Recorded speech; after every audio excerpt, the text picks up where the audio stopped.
Some of these Nazi cats are pretty hot.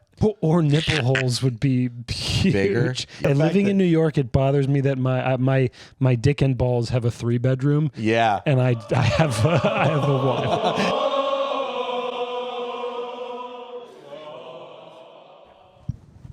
And so's this. Oh. Leviticus, more like Leviticus. Leshit a little bit. Okay. Let's not cuss about let's not change the Bible into cuss word.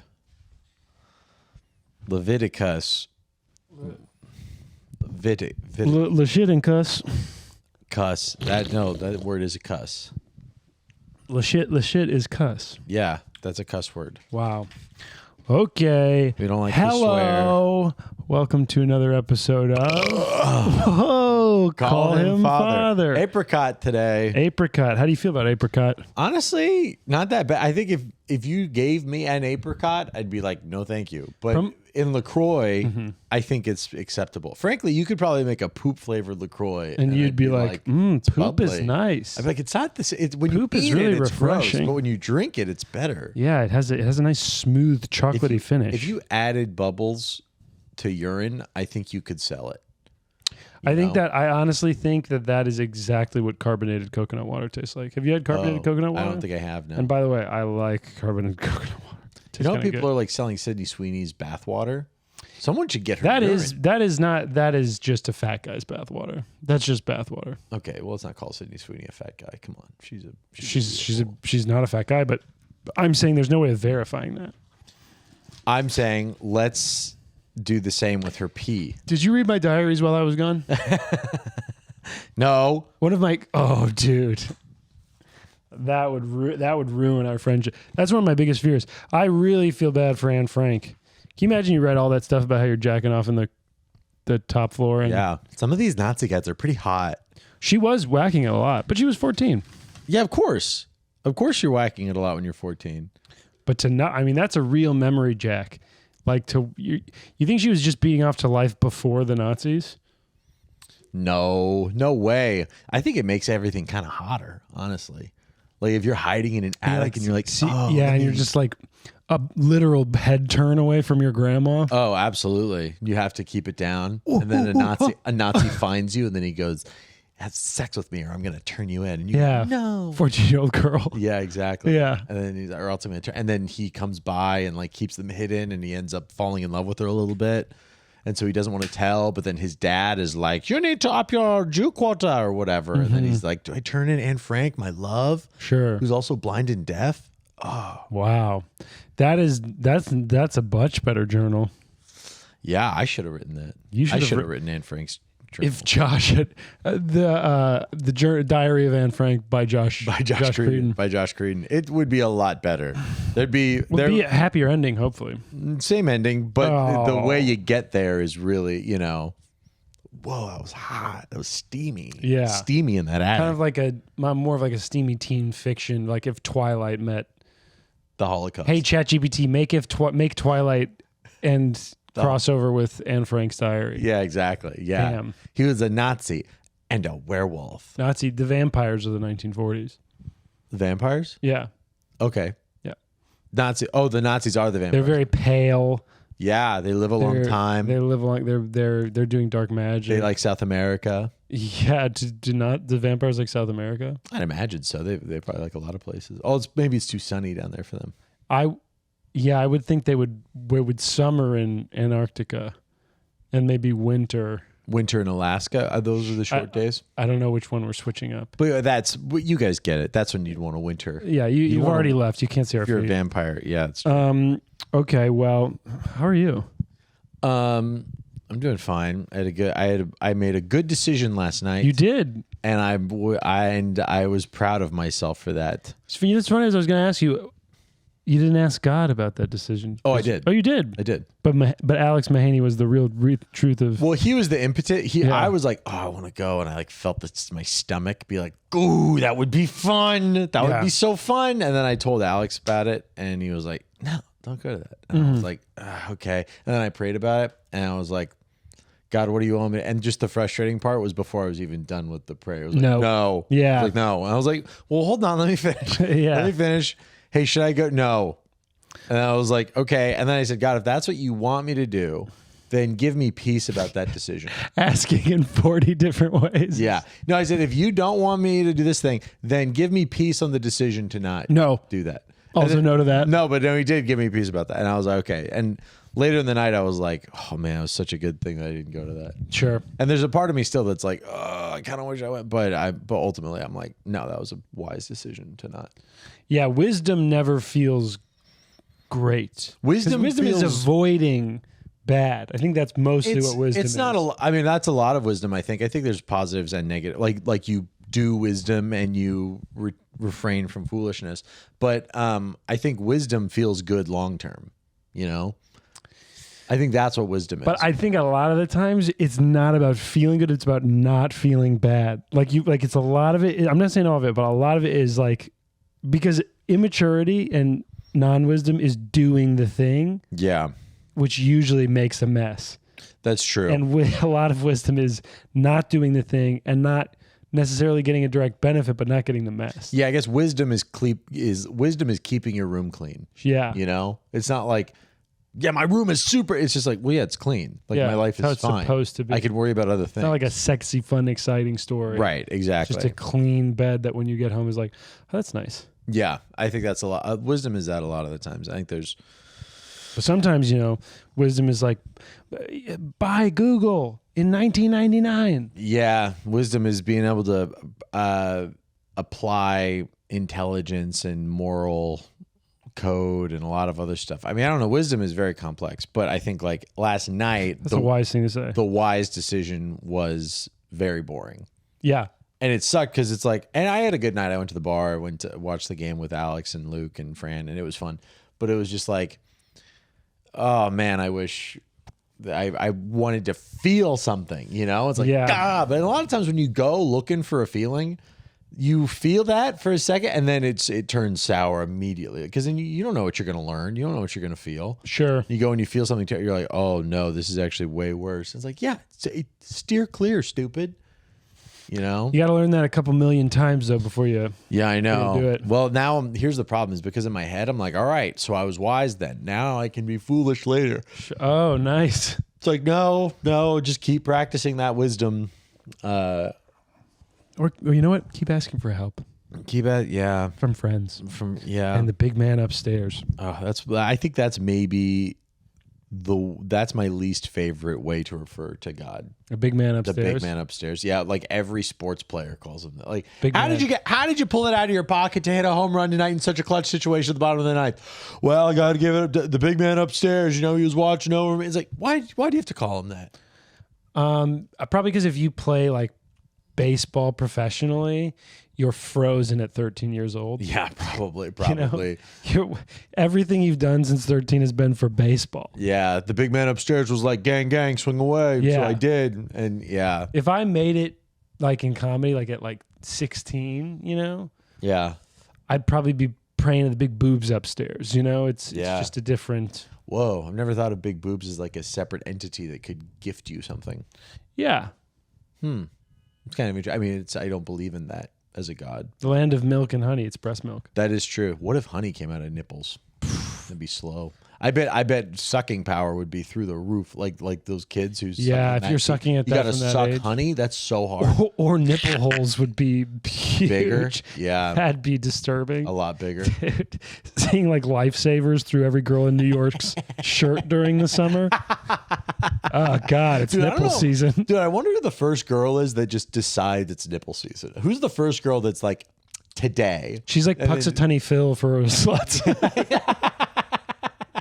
If you can see the nipple shadow. Oh, we're gonna have it's gonna be a long summer. Yeah, it's gonna be a nipple summer if you can see just underneath the nipple. There's gonna be a couple weeks in the 90s. Yeah, I think they start probably with like the no bra, but with like maybe a dark colored shirt. Sure, but they edge their way. And then eventually it's a white tank top, and it's Some ladies, the nipple comes through even the bra, and you're like, wow, that's a powerful. I don't blame that though. That's that's no. just I their don't nipple. blame That's anybody. their It's just nipple, though. impressive. Sure, but obviously some girls are That's like veins on a bicep for dudes. That is true. That is true. But some girls That are is like, true. That is look true. at my nipple. Look at my nipple. Sure. Look at it.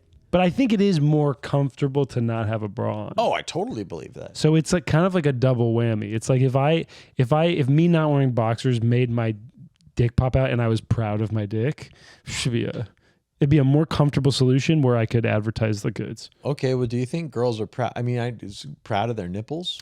Honestly, probably most of the time it's just like they're not thinking about I it. think it's the areola, frankly. I think They're girls proud of the areola. No, not proud. I think they get self-conscious of the areola if it's too big. Girls are like, oh, my nipples are too big. Yeah. Girls say that sometimes. Yeah, they worry about having pepperoni nipples. Yes. And guys with microphones describing them that way. Yeah, but yeah. Well, I don't know what the problem could be with those Yeah. salami nipples. Are big. Yeah. Yeah. Yeah, I mean, I don't. Maybe like summer sausage. But in terms of but that's the thing. It's She's the whole got pizza. sopressata. It's the entire pizza. Some people have a whole pizza, but I don't think any guys like ew.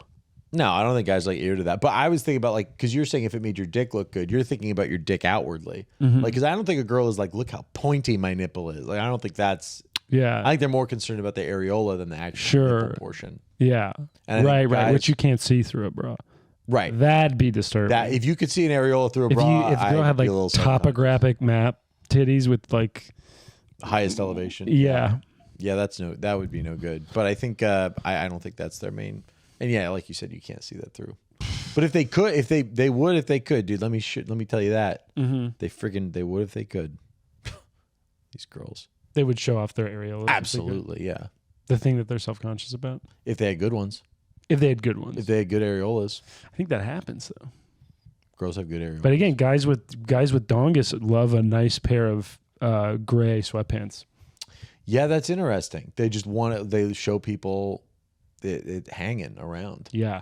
Their hog looks like Han Solo in the what is it? Yeah, in the crowd chamber. Yeah, exactly. Oh, but it's like frozen in the time of gray sweatpants. When my penis has never been longer than 1 inch soft. I mean, never. That is. I mean, Josh, such a brave thing to say. I'm dead serious. In a recorded medium. What? They're never going to see it. Who cares? That's not true. 1 inch. Maybe soft. Maybe 2. I mean, I gotta work. I gotta pull it to start peeing. To get my fingers in between there to direct it. You have to chopstick your penis. I gotta be like, yonk. Oh my god! I have to put a jack in there. Scared turtle head. I have to put a jack in there to. Wow, you have to jaws of life to get your dick. Yeah, exactly. To get it 2 out inches so that I can just aim it appropriately. Oh my god! I mean, it's like an elevator button. Yeah. That's exactly going down. And by the way, it's not a big number, by the way. Wow, it's not a high floor. That's insane. I would not have expected that. Oh, really? That's the thing, but it grows to like a normal size. So I'm like, normal. Yeah, 2-3 inches. 2-3. Yeah, perfect. As long as it gets there. No, it goes to a normal size, but it's just like, oh yeah.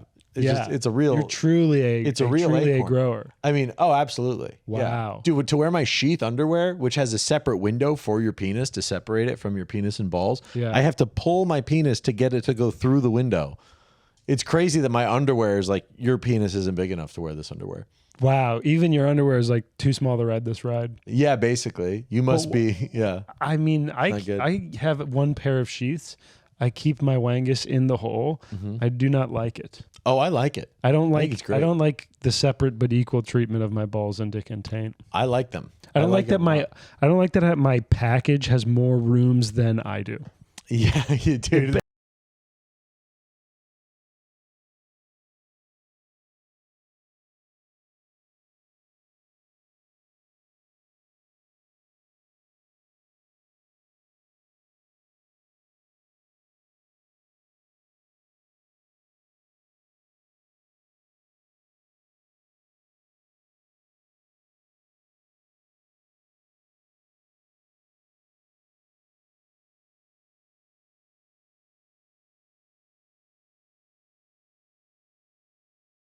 And living in New York, it bothers me that my dick and balls have a 3-bedroom. Yeah. And I have a 1.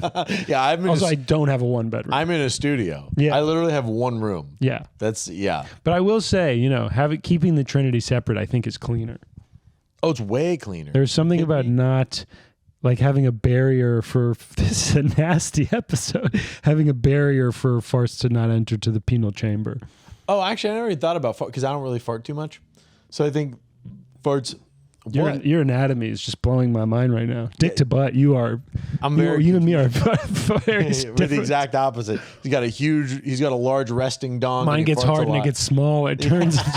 It compresses like a diamond. Pressure makes diamonds. Mm-hmm. Yeah, someone's been pushing on his penis quite a lot. God, I wish. Also, the way I say ladies out of town. The way I say penis. Yeah, dude, you don't like that. How you say penis? No, just the fact that I say it. I feel like you want me to say like cock. Or something gross. That word disgusts me. Cock? I hate that word. I don't know. Like I think when other people say it, I can put up with it, but me saying it feels gross. I think for having Dr. Parents, I have a very childish approach to like even pussy makes me uncomfortable. Like I don't like saying that word. Really. I have to say something like I haven't said dick really this entire time. I said dingus. I said chongus. Like it's like and I guess I'm mostly talking about penises. So I have a bunch of different for pussy. It's just every time I say it, it comes out of my mouth like a seal is being broken. Like pussy. I feel like I'm not saying it confidently. Yeah, Yeah, exactly. I feel like a light-skinned black guy saying the N-word. Sure. It's like you can technically say that, but you're not very good at it. You know what I mean? And it's like that's me. When it will raise eyebrows. Yeah, they're like, really? Is that yes. you? They're gonna ask, is that you? Is that you? And you're like, it could be me, but it doesn't. I get why you're. And then like a Dominican guy just rips it, and you're like, I don't know. It's a confidence thing. Say it so it's a good. confidence. Yeah, I don't know. Pussy for me. Ugh. Even just saying it, then I don't like it. Wow, I'll say vagina. I'll say navel for belly button. I'll say that. Okay. Well, that one's not really a touchy subject. But it's similar in sort of idea. In terms of holes in your lower that you could put a penis into? Well, it's soft, maybe. That might actually be the perfect charging port for my dick. Exactly. You stick your dick. Yeah. You pull it out.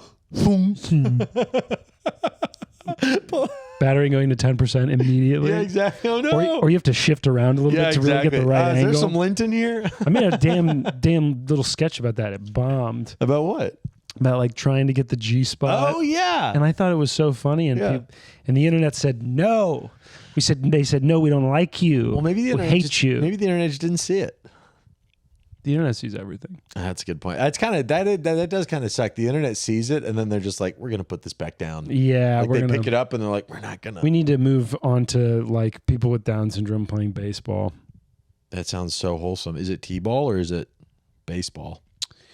Because baseball, that seems a little scary / way funnier. I kind of just mad-libbed words together, but that is when I know I've reached my limit of internet, of at least reels, is when it starts getting into like Down syndrome people. Because like some of it is like, oh, that's cute. They're having a fun time. Like it's really pleasant because of just the concentration of joy that they can have.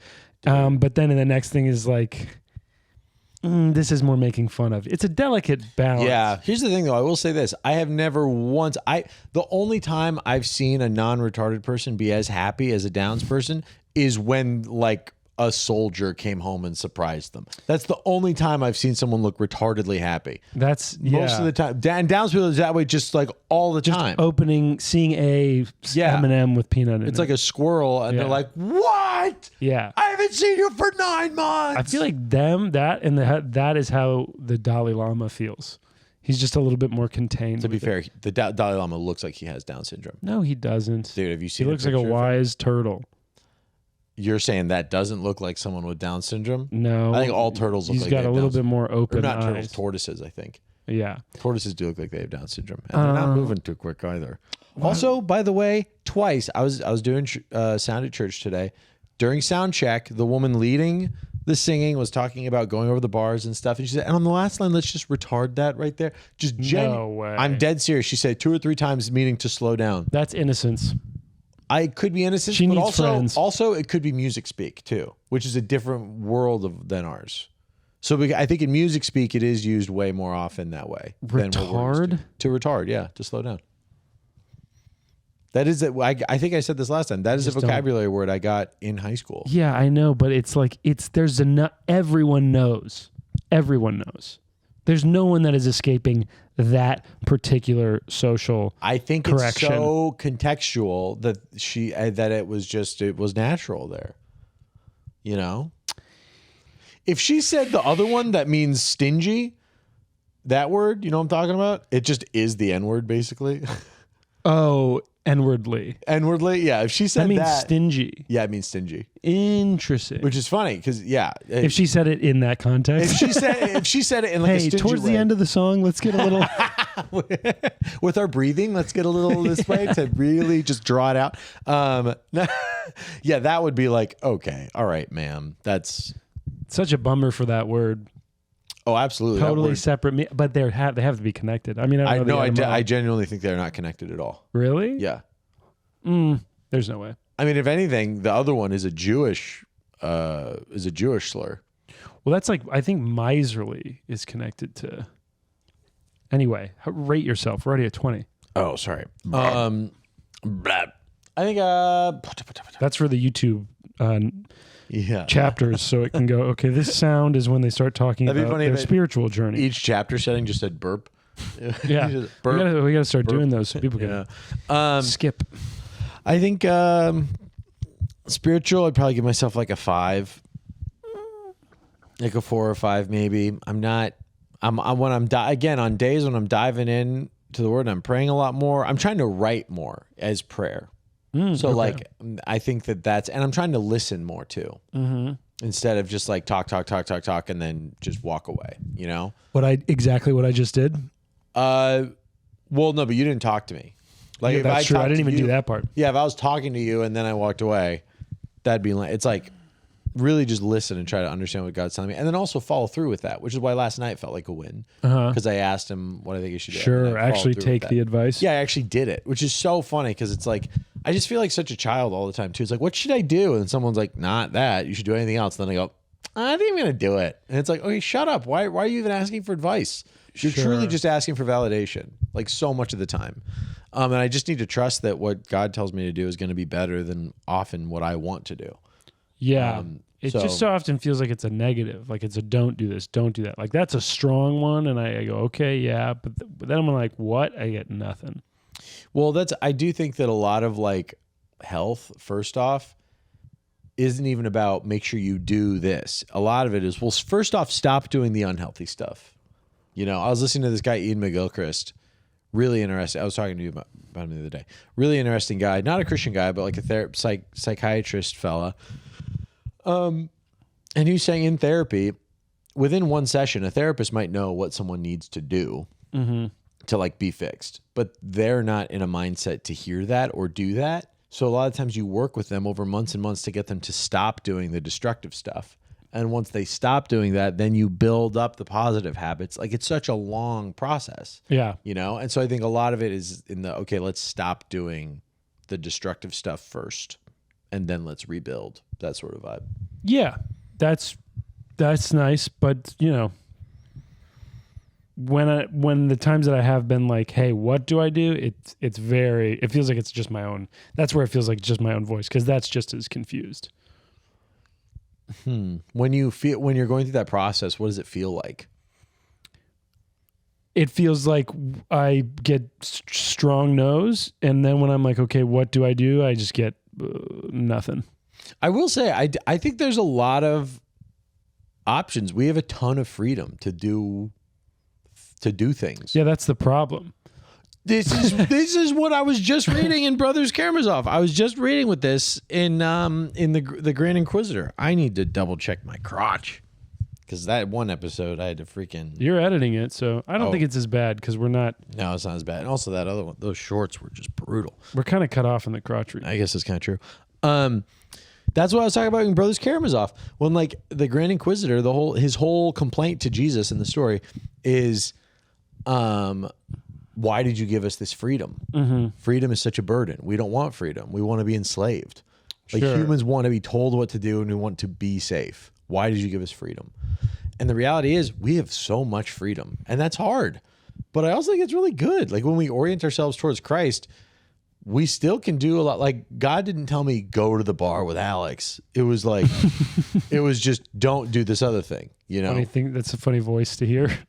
Go to the bar. Go to the bar. Go to the bar. Drink a couple cold ones. Knock them back. Drive home. Have Coors. I like Coors. Coors is better. Ooh, banquet. Get a banquet. Coors banquet. Treat yourself. Don't tip. Their service sucks. Don't tip your friend, his bartender. They're your friends. You don't have to tip them. They understand. Okay, so we got a lot of freedom. It isn't, freedom. And I think like we can express that. We could do that. Like I could have gone to the bar. I could have gone home. I could have stayed at the shop. I could have done a ton of stuff. And that's great. That means that like we don't have to be like, am I doing the right thing? It's like God can use anything. You know what I mean? Yeah, no, I get that. I'm just saying in my experience, it seems like the only things that actually feel clear are the don'ts rather than the do's. And maybe that's just where it starts, you know? And then as our relationship with the Lord grows, we get better understandings of the do's, you know? Possibly. Okay, religious, 8. Let's see. Spiritual.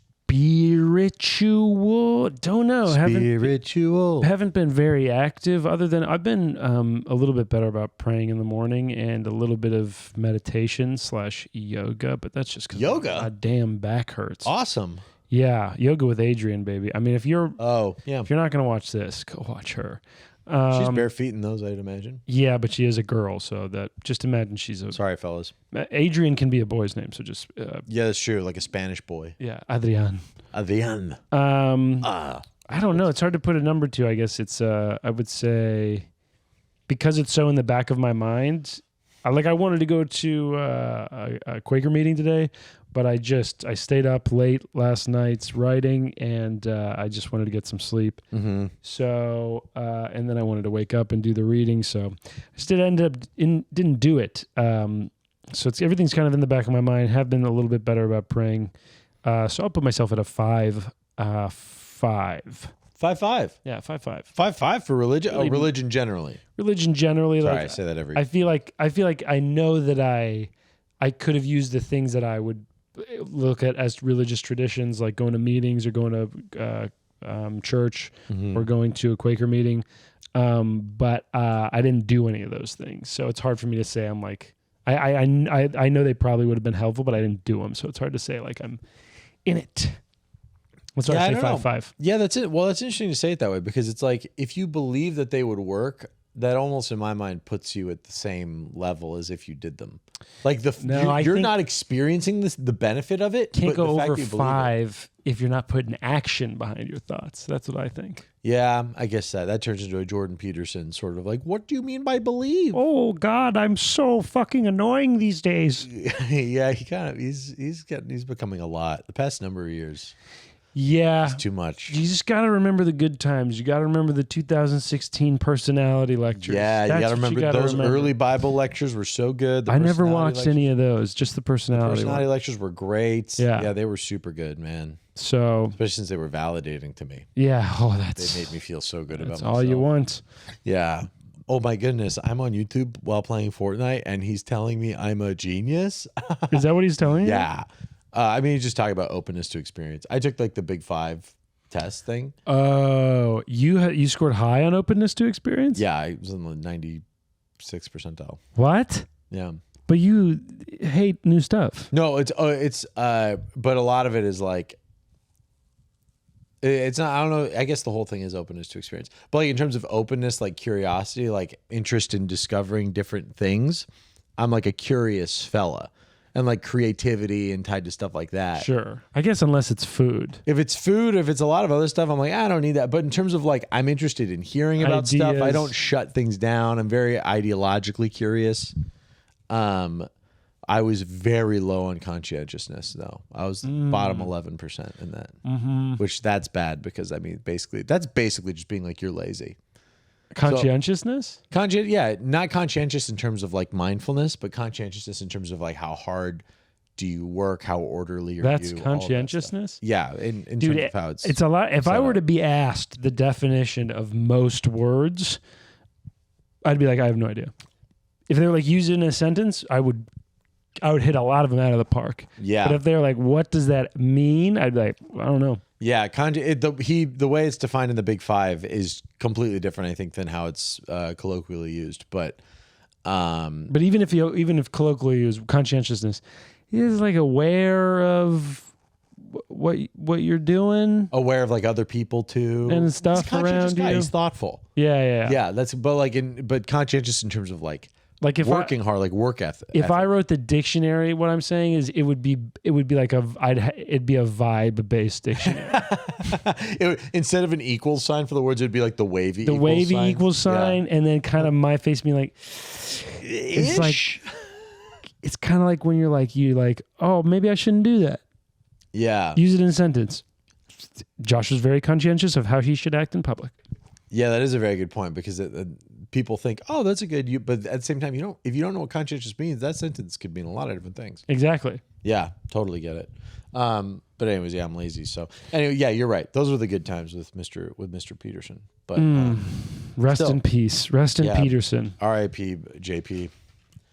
R.I.J.P. Rest in Jordan Peterson. Well, anyways. That's sad news, but some good news. We're going to fucking finish up with Leviticus today, and that's right. Good news. That's right. I was talking to ChatGPT, my best friend and my boyfriend, and it said that Leviticus was... 3 different people. That's the Holy Trinity. Yeah. It said Leviticus was one of the most difficult chapters to read in the Bible. Yes, that is. Which I was like, man, if you think that... Yeah, even ChatGPT is getting bored. ChatGPT was like, Jesus Christ, more rules. But how does this apply to my life? ChatGPT, none of this applies to your life. I don't plant fruit trees. Why do I care? That is one thing I asked about was, I think it was a little bit before last episode, but the like, I mean, no, maybe it wasn't last episode, but the not taking fruit from a tree until 5 years after you planted it. Oh, okay, yeah. Really interesting. Another thing that kind of lines up with current agricultural practices of like, usually it takes about 3 to 5 years for like a tree or a plant to really bear good fruit. Oh, wow. Because it takes so long for their root systems to establish. So, just an interesting thing. Like That's very cool. Yeah. That's the thing, man. All of these things they're just telling you. And they're just like, God's just like, just do this. Just do it. Don't ask me why. You're not going to know why for a while. Just do it. This is how it works.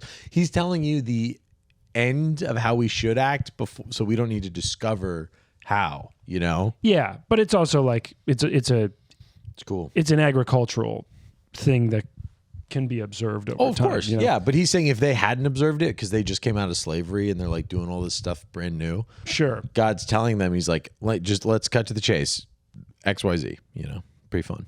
But yeah, and then I guess there's like a rabbinical take on it that it's like this is applied to everything. Like if you were to start your religious life, the first year of your religious life, you're not going to produce any good answers. You know, like things take investment and time, and you have to establish a foundation before you can actually start giving back. I was thinking about that with like 12-step programs. The 12-step for a lot of them, I can't speak for all of them, is when you start becoming a sponsor and helping others. Mm-hmm. And it's like, you got to do all this other stuff before you get there. Yeah, totally. And even then you're probably mostly going to be useless. I'm freaking forgetting now Jesus took his disciples up and like took them away from the public and just like kind of taught them for a number of years before going out into the world. And then Paul, when he had his conversion experience, he was silent for 3 days and then went out and he studied for a few years. What was he before? He was Baha'i? Paul? Yeah. No, he was wicked Jew. Oh yeah. He was intensely Jew. Killed Christians. Oh really? Yeah, he hated Christians. Sick. Because he was like, oh, these people are all like saying Jesus is God and he's not, and that's blaspheming. I'm gonna kill him. Oh, okay. And so he killed him. He was on the road to Damascus to kill some more Christians. Right. And then he got knocked off his horse by a super bright light from heaven. Sure. And the light said, Paul, why are you persecuting me? Right. And then Paul was like, who are you? And then he said, I'm Jesus, who you're persecuting. Wow. And then he was like, what? And then he couldn't see for 3 days, didn't talk, didn't eat, didn't drink for 3 days. And then So he converted via concussion. he converted. He got Christ traumatic encephalopathy. Yeah, Christ was like, boom, it just knocked him and was like, what? And it just changed his whole thing. Christ dressed up as Marshawn Lynch, tackling him off the horse. Yeah, and it knocked the daylights out of him. And then he became obviously a Christian and wrote 13 books of the Bible. But before he was like killing Christians and all that stuff. And then a couple of years, but point being, he studied for a bit still. Yeah. And then he went out Right. and did all that stuff. Gotta lay the roots down. Yes. Okay, what Should we address where we are right now? in terms of setting? Yeah. No, it's completely unnecessary. Okay. Well, it's just we're not in either place that we're normally in. Well, if you like this setup, which you won't, you can't see our feet. That's a good point. Don't get used to it. It won't. bad. It doesn't. It's not going to happen a lot. Never going to happen ever again. But it isn't tasteful, so you can kind of tell that it's a woman's place and not Josh's and I's. But we won't tell you what woman. My place is tasteful. Your place has a taste. That's right. Peanut butter. Yeah, right. Peanut butter and lint. Let's see. Was there anything else that because we kind of just anything else from 25 that you want to? I don't have my Bible on me.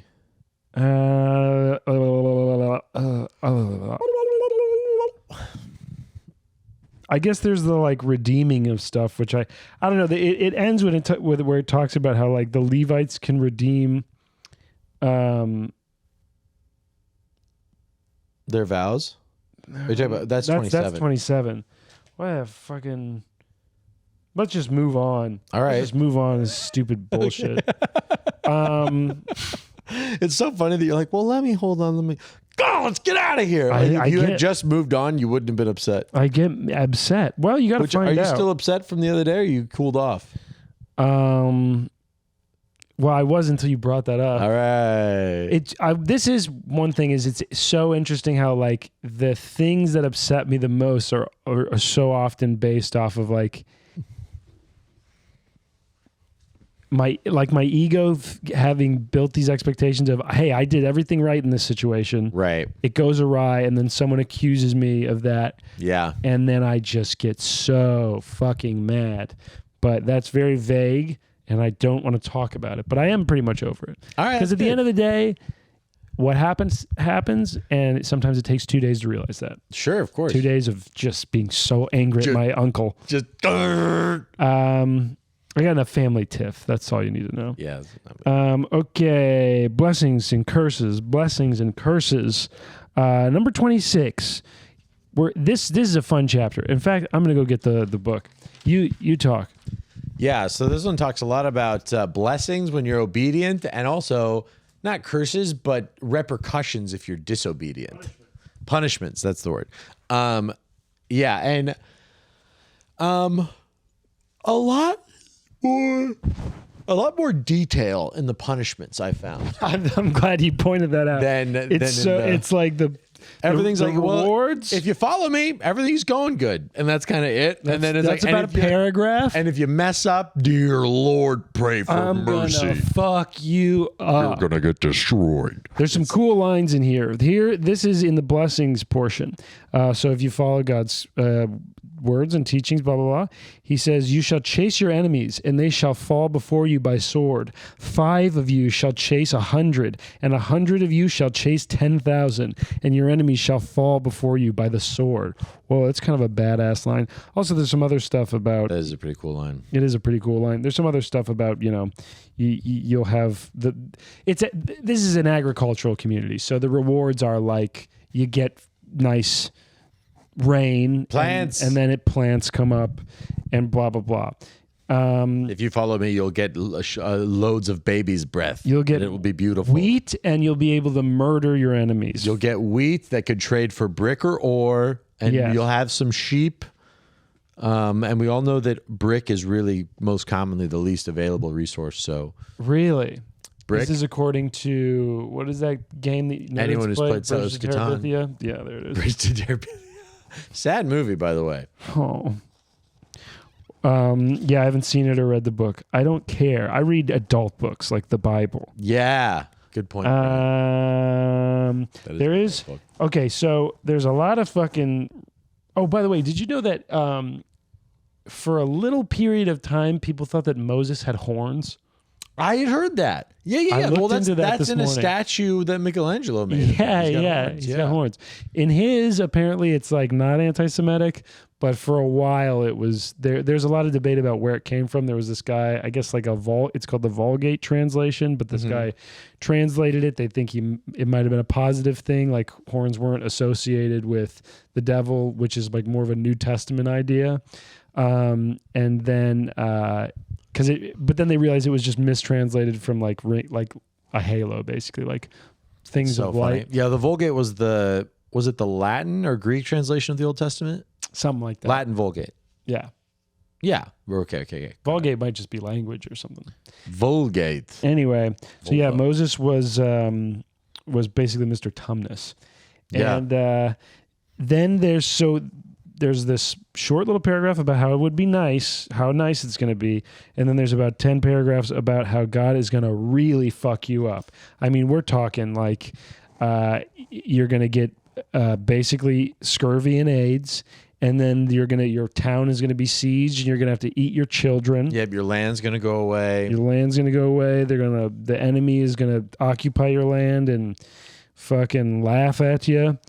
There is one other really crazy line that I found. 1 second. Keep talking, Josh. These people are babies. Yep, I'll keep. Look over here. Show them the keys, Josh. I don't have my keys on me. I was gonna grab my keys and shake them with my toes. Grab them with my feet and shake them. That'd be great. That would really bump up the numbers. That's a double whammy right there. I thought I found you, and you were a good place to look at. The Leviticus line. Yes, I think. I mean, the curses were pretty intense. A lot of it was like, your enemies are going to take your land. And this is what's interesting is all of this is like, you're going into Israel, you're going to get this land and it's going to be really good for you. But if you don't do it, then you're not going to keep the land. And this one. I will visit you with panic and with wasting disease and fever that consumes the eyes and makes the heart ache. And you shall sow your seed in vain, and your enemies shall eat it. And then he talks about eating kids. You're wasting disease. Basically, he's going to give you depression. Oh. And panic. Well, there's a lot about like panic and panic. You're going to feel panic even though nothing is wrong. That was one of the things. It's literally anxiety. Yeah. Here's the thing. So when I was reading this, I was thinking so much of it is God saying, I will do this, I will do that. Back then, is it so different now than just saying, hey, if you do this, then this is going to happen as a consequence? Like, not necessarily seeing it as like a punishment, like, oh, these things aren't connected. You know what I mean? If I cross the street in the middle of traffic, then I get hit by a car. I don't get hit by a car as a punishment for crossing the street, like into traffic. Yeah, but the wording is like, I will drive the car into you. Right, exactly. So I'm wondering, is that truly a completely different message? Or is it because back then in that time, that was their relationship with God and existence? Whereas now, if we understand things much more consequentially, is that God basically just saying, well, this is who I am. If you follow me and live according to who I am in terms of existence, then things will go well. If you go against me and like the nature of things, then things will go badly in these ways. You know what I mean? Like, is God using punishing language to get you to follow him more closely instead of just like a passive, like, well, this will happen to you? Does that make sense? Is the language more... back then it has to be a little bit more like God is doing these things intentionally versus now we would say it's like just a repercussion of the action according to God's logic. Right. Am I totally... Is that like a heretical thing to say? Or is that like... I don't know. I'd be interested in talking to an Old Testament scholar about that. Well, I will send faintness into their hearts in the lands of their enemies. The sound of a driven leaf shall put them to flight, and they shall flee as one flees from the sword, and they shall fall when none pursues. Oh. The wicked flee when no man pursueth, but the righteous are bold as a lion. I don't know, but that's a fucking, proverb. that made me scared. Yeah, Like man. The faintest, even the faintest thing is going to send you away. Well, dude, but don't you see, like, forget about nations. Don't you see individuals acting this way? Don't you see people who, like, I mean, this is going to sound really, like, more bold than I tend to claim, maybe. But, like, don't you see people who try to, like, live their own lives in their own way, like, freaking out? Sure, but the issue is I also see people living their lives their own way, and they're just killing it. Yeah, I guess I don't know anyone closely enough. Because you only hang out with losers who can't handle the heat. I don't hang out with awesome killer lawyers or whatever who are working 100 hours a week and just crushing it. Yeah, maybe there are people who are like really individualistic and at least present and say that they're happy. Right. I and this is my cynical nature, this is me, whatever. I doubt every single one of those. I doubt them always. I'm not saying that they have no happiness. I'm not saying that there's no joy or that everything in their life sucks. But I would say, all right, let's dig a little deeper. Like, let's be super honest. And I think avoiding is way easier than acknowledging the fact that things suck. You know what I mean? I think it's way easier to look at your life and according to the formula of your life, say, things are good. Instead of being like, yeah, but are you happy? You know what I mean? Because I think a lot of the times the are you happy question will be answered with a no. Even though the life looks like it should produce happiness, but they're not. But it's scary to admit you're not happy if it should produce happiness, because then you're like, well, now what do I do? Yeah, but this also just seems like you assuming the answers to these people's questions. Like Exactly. If you take them at their word, a lot of people are. Well, that's what I just said. I don't. Yeah, but that's arrogant. I mean, I guess it could for sure be arrogant. I'm not gonna say it. There's no pride attached to that. But also, when you dig deeper into people, you generally find that there is something that is upsetting. You know, like on a pretty basic level. A lot of the time, sure. Yeah, and that's what I'm saying. But maybe not all the time, but a lot of the time, something's there. But again, like I feel like that's the nature of things where it's like people don't go that deep with people, like in our world so much. Like maybe you go that deep with like 4 or 5 of your friends, you know? Right. It's not like, you know, oh, I met a guy at a party and he's making a lot of money. He's killing. He's super happy. Sure. I would say, well, there's more to that story. It could still all be positive for sure, but also there's room for perhaps some discontentment there. Yeah, there is. It seems like you're very sure that pretty much all the time there is going to be discontentment. Yes, I am. Yeah. I'm quite confident in that. Well, there you go. But I don't think, you know, and I'm not saying it's always going to be that way, but I feel like from my experience talking to people, the vast majority of the time that it is that way.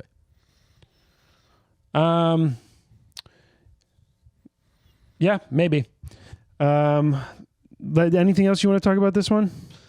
With the punishments and the blessings? Yeah. At the end of the chapter, he says, but no matter how bad you guys get, okay, no matter how far away you guys fall from me, when you're in somebody else's land or territory, when you're captive, he's like, I will not let your people be destroyed.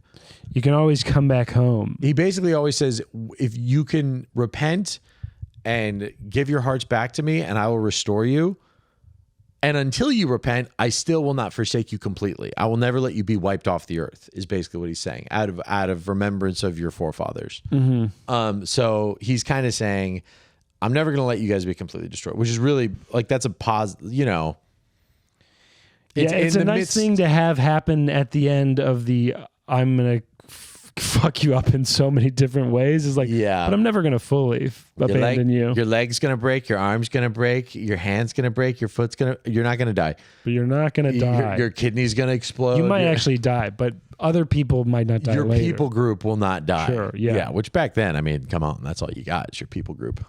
I guess so. And then his typical sign off, his little best regards of, you know, some version of I am God. I told you guys this at Mount Sinai. I am God. You know, Right. it's always Yeah. they always gotta each little part's got to have a little bit of like remember the covenant or remember who I am. the Lord. Yeah, It's not just Moses saying this. yeah. And then 27. 27 is the end of Leviticus. And it's kind of a weird end, in my opinion, because I would have ended it. Now, here's how I would have written the Bible. Blessings and obedience. The whole chapter is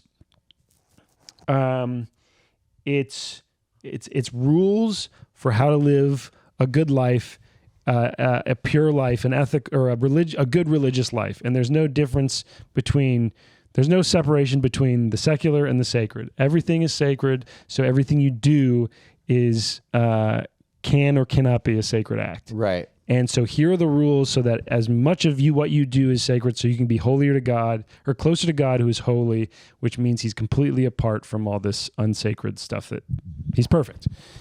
Mm-hmm. It would make sense to me after hearing all those rules to end on a reminder about why those rules would benefit you and why they will not. Right, which is 26. Which is 26. But then 27 is like, here's how much people cost. Yeah. which is an interesting Laws of vows. interesting way to end it. So speak to the people of Israel and say to them, if anyone makes a special vow to the Lord involving the valuation of persons, then the valuation of a male from 20 years old up to 60 years old shall be 50 shekels of silver, according to the shekel of the sanctuary. And then women, it's about 30. 50. So About 20 shekels the less. original 3/5 compromise. Yeah. Yeah, which is, by the way, that is closer in pay than the WNBA is to the NBA, but it's not quite as much as the current wage gap between men and women. I was about to say, now we're at 77 to 100, so, change is slow. It always will be, but progress is being made. Ladies, we're getting there, okay? Just relax. Calm down. Give us 4,000 more years. Calm down. And you guys will get $1 for every $1.10 that we make. Yes. We're going to start making more. Yeah, we make more, which, by the way, means you're going to make more too. So just shut your yap. A rising tide raises all men. All boats, especially the boats that we are ahead of. Yes. Yeah. Yeah, I mean, it is strange because I get that this is like a chapter about if people want to offer their resources to the church, here's how they do it. Here's a set system of how they do it.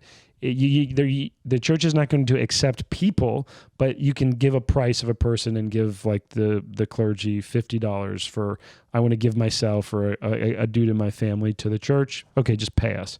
But they do take land and and then if you and you can take it back. That's the other part. You can redeem it back. The redeeming part is funny is like, I'm going to give my whole house to the church. And then like a week later being like, that was probably fucked up. I kind of want that back right now. Yeah, but then they flip it immediately. It's 120%. So it's the 20% of the price. So it's a good system if you're trying to make money. But also it's a good system for preventing rug pulls. You know what I mean? Sure, Like you can't just be like, oh, here's my stuff. Oh, I want it back, or whatever. Right. It's like the current valuation of it's 1/5 of what you sold for it.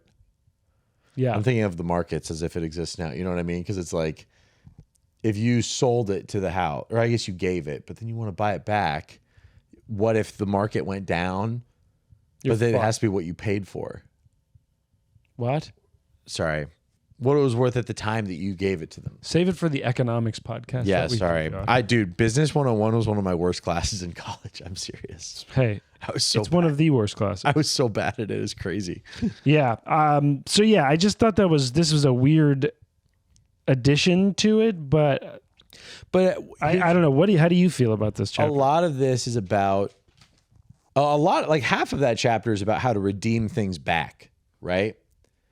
It's about redemption, which is interesting because it's like the cost of redemption is like 1/5 the thing or whatever, And that's interesting to me because redemption, largely used in Christian culture, is talking about the redemption of sinners from the consequences of their sin.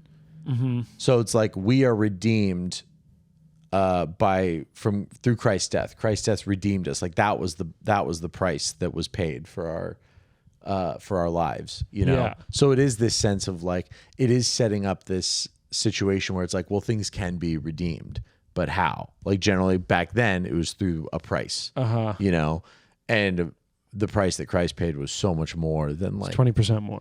1/5 of, so much more than, 20, 20 or 50 shekels or whatever. You know? Yeah. So it does kind of set up the economic system in a way that you understand the redemption of persons in a way. Okay. If that makes sense. Yeah, it's a very symbolic reading of it, but it's nice. But also it's symbolic, it's but better also than like looking at it just like, okay, they wanted money. well, yeah, I guess also because it's really easy to look at it like that. Well, I think that's another thing that this could point out. If either of us, maybe, if I were more well versed in the laws and the culture and stuff like that, you could look at how the Pharisees in Jesus's time were completely like bending the rules of stuff like this to make more money. Sure, you know? That was the issue with like Martin Luther, right? His issue was with indulgences. Yeah, because the church would bend rules and be like, well, you should pay us money so that we could. And also, I will say, like, there's something where there's not a parable, but Jesus confronts the Pharisees and then he says, it's commanded you in the law to honor your father and mother. But you say, like, so if you need to support your father and mother, like by giving them money or whatever, the Pharisees are like, oh, it's all, I forget the word that he uses, but basically it's like, oh, all the money that we would give you is going to the church. Sorry. Right. It's all God's, so we can't honor you. Right. They're saying this in a hot tub. Yeah, exactly. They're like, oh, no, we need to give it to the church. Sorry. And then God's like, yeah, but you're first called to honor your father and mother, and you're not doing that by saying it's God's. Like, that's just a loophole because that's going to go back to you. Like, you're subverting the law by saying you're doing something within the law. Like that's, so these are some of those laws that could be taken advantage of. I mean, and this goes back to some of the earlier stuff in Leviticus in terms of like, if you're too poor to get a goat or whatever, then you have a dove. So then you need to buy one. So then people were buying and selling in the temple doves for these poor people to like sacrifice to be freed of their sins, you know? So it's like people are taking advantage of their socioeconomic statuses with these laws. It's like so broken, really. And that's kind of what Jesus, again, jumping way forward, that's where Jesus came to like show the spirit of the law rather than the letter of the law to a degree. Like, why were these put in place? Not to be used as loopholes to then take advantage of people, you know? Okay. Something to look forward to. Yes, eventually. Yeah. But another thing to look forward to, we're doing Numbers. The book of Numbers. We just finished Leviticus. You guys, you're so excited. You're so good at this. You've been paying attention. Yes, we have too. And anything you want to say about Numbers? I don't know anything about it. Let's get them excited about Numbers. It's a lot of Asians in Numbers. The lowest hanging fruit. Yeah, sorry. And it's picked. Yeah, I did. Sorry, I took it from you. Yeah, it's a lot of it is like census stuff. A lot of it is like, okay, this is the laws for Israel, and now a lot of this is like, now who comprises Israel? Oh, really? A lot of it is census stuff. Fuck. Yeah. That's nothing sexier than census. There is more narrative in Numbers than in Leviticus. It's stories about them taking a census. Yeah, so then a guy went around and he went 1, 2, 3, 4. And then even more narrative in Deuteronomy. Redfish, Jewfish, they're just counting. And then after that, you have Joshua. And that's really when the narrative starts crashing back in, isn't Joshua? So 2 books. Yeah. 2 full books. That's right. Well, buckle up, baby. Buckle up, baby. Well, this has been another episode of Call Him Father. Thank you for watching and listening. Thank you for tuning in, everybody. I love you, RJ. Hope you made it this far. Good job.